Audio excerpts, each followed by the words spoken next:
O Pioneers, Chapter 1, Part 2. His sister was a tall, strong girl, and she walked rapidly and resolutely, as if she knew exactly where she was going and what she was going to do next. She wore a man's long ulster, not as if it were an affliction, but as if it were very comfortable and belonged to her. Carried it like a young soldier, and a round plush cap tied down with a thick veil. She had a serious, thoughtful face, and her clear, deep blue eyes were fixed intently on the distance, without seeming to see anything, as if she were in trouble. She did not notice the little boy until he pulled her by the coat. Then she stopped short and stooped down to wipe his wet face. "Why, Emile, I told you to stay in the store and not to come out. What's the matter with you?" "My kitten, sister, my kitten. A man put her out, and a dog chased her up there." His forefinger, projecting from the sleeve of his coat, pointed up to the wretched little creature on the pole. "Oh, Emile, didn't I tell you she'd get us into trouble of some kind if you brought her? What made you tease me so? But there, I ought to have known better myself." She went to the foot of the pole and held out her arms, crying, "Kitty, kitty, kitty!" But the kitten only mewed and faintly waved its tail. Alexandra turned away decidedly. "No, she won't come down. Somebody will have to go up after her. I saw the Lindstrom's wagon in town. I'll go and see if I can find Carl. Maybe he can do something.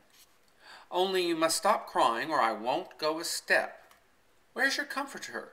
Did you leave it in the store? Never mind. Hold still till I put this on you." She unwound the brown veil from her head and tied it around his throat.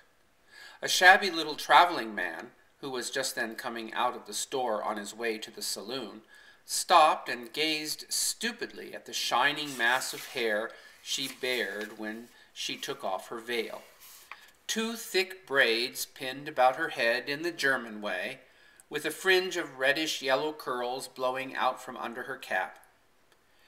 He took his cigar out of his mouth and held the wet end between the fingers of his woolen glove.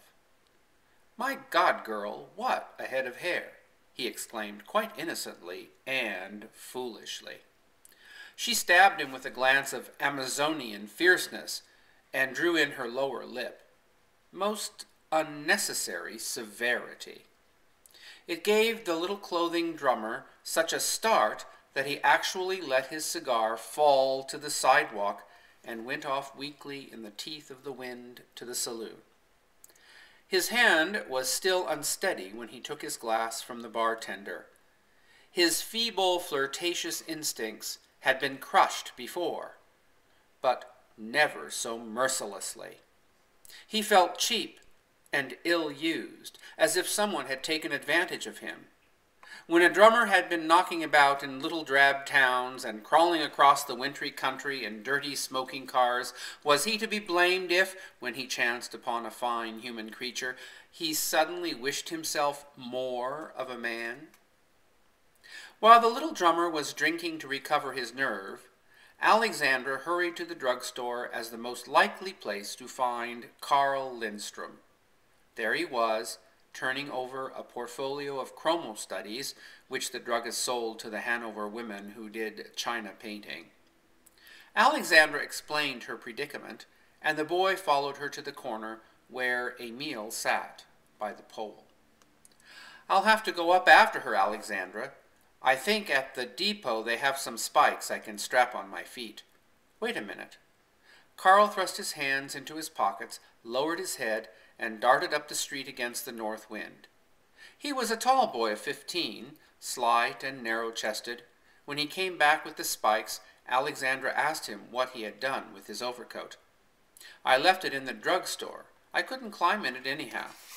"Catch me if I fall, Emile," he called back as he began his ascent. Alexandra watched him anxiously.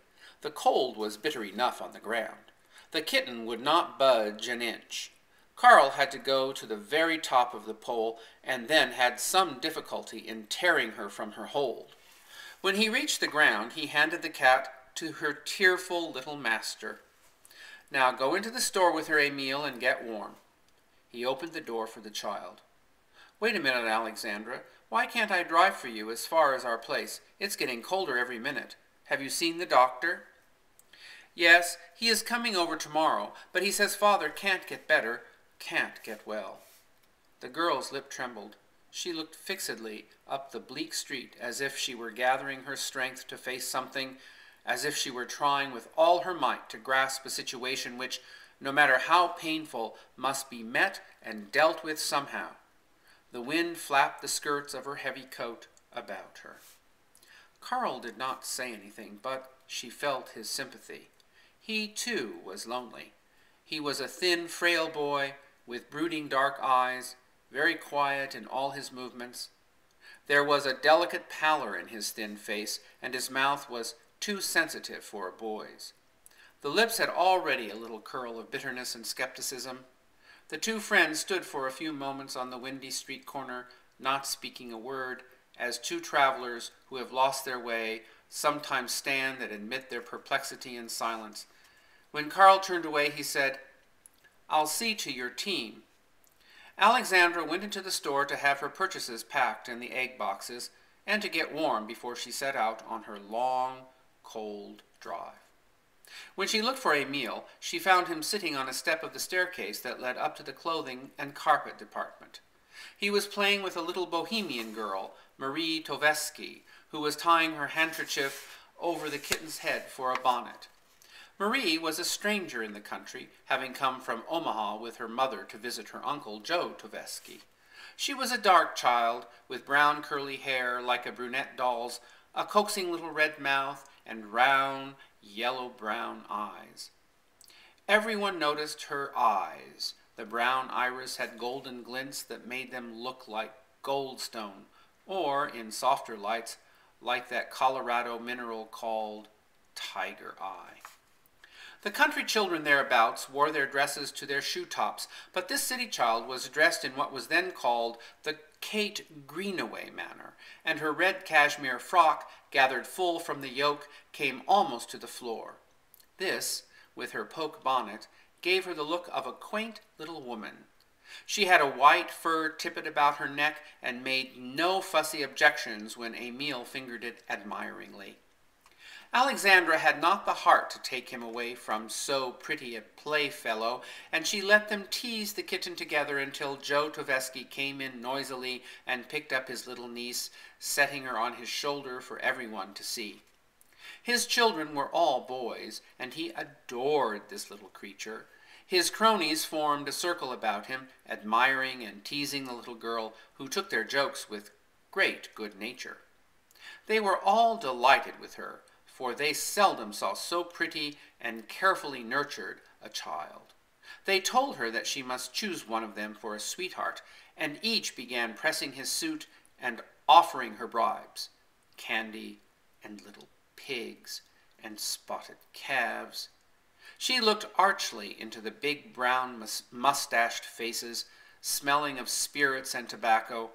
Then she ran her tiny forefinger delicately over Joe's bristly chin and said, "Here is my sweetheart."